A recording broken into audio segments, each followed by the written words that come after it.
जे काही अपघातग्रस्त होते त्यांना भेट झाली तुमची? हळूहळू सगळ्याच गोष्टींना मराठी शब्द वापरू.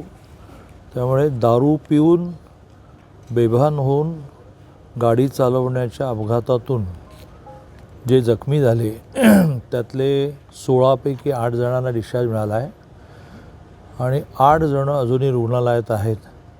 त्यांना भेटण्यासाठी, त्यांच्या तब्येतीची विचारपूस करण्यासाठी मी आणि माझे सगळे सहकारी या ठिकाणी आलो आहोत. त्याच्यामध्ये एक महिला पेशंट असे आहेत की ज्यांच्या पाठीच्या कण्याला फ्रॅक्चर आहे. हेच थोडं गंभीर आहे. बाकीच्यांनाही जखमा आहेत. 8 जण तर डिस्चार्ज झाले, पण त्यांना उरलेल्या 7 जणांनाही आज बऱ्यापैकी डिस्चार्ज मिळेल. पण ह्या महिला ज्या आहेत त्यांच्या पाठीच्या कण्याची शस्त्रक्रिया करावी लागेल.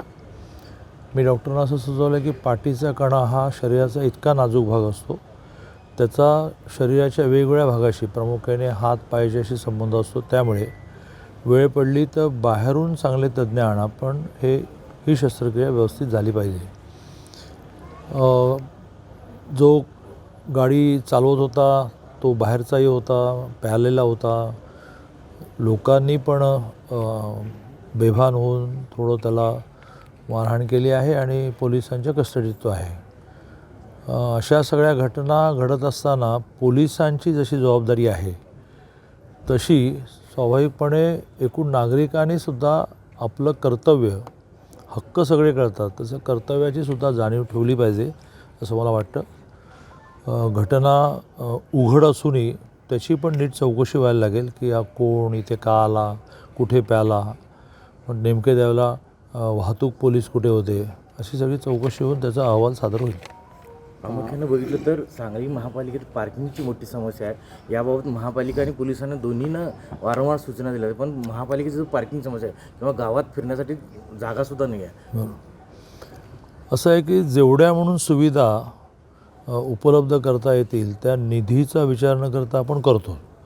जसं आपण इकडे सांगलीमधून पेठकडे जाताना चा जो आमच्या आपल्या टिळक मंदिरच्या चौकामध्ये आपण एक ॲडिशनल अधिकचा पूल केला.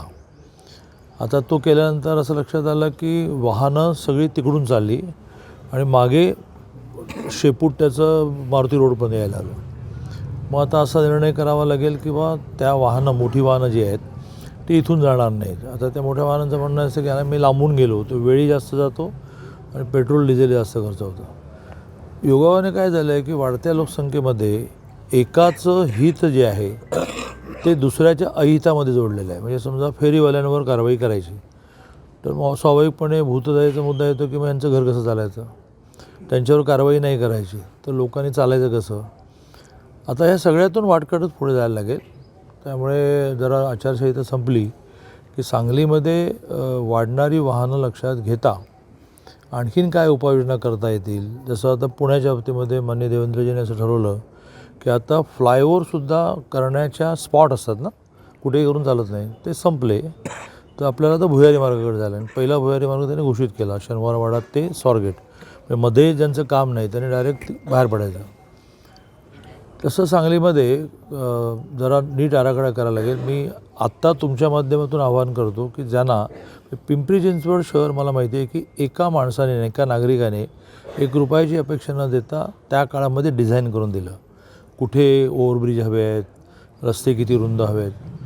तर इथे मी अपील करतो, पण शेवटी ही शासनाची पण जबाबदारी आहे की त्यांनी एक जाहिरात देऊन एक कन्सल्टंट अपॉइंट करायला लागेल की आता सगळ्या शहराच्या रस्त्यांचा अभ्यास करा. कुठे कुठे रुंदीकरण आवश्यक आहे, कुठे कुठे ओव्हरब्रिज आवश्यक आहे आणि त्याप्रमाणे करू. कोल्हापूर महापालिकेचे पत्ते तुम्ही करण्यात आला, पण काल लोक ती पोलीस स्टेशनला SP साहेबांना जा विचारलं. कायदा व व्यवस्था कुठेतरी बिघडल्यासारखं वाटते की कुठलीही साधी घटना घडली तरी सुद्धा कायदा सुव्यवस्थेचा प्रश्न निर्माण झाला आहे असं मानलंच पाहिजे.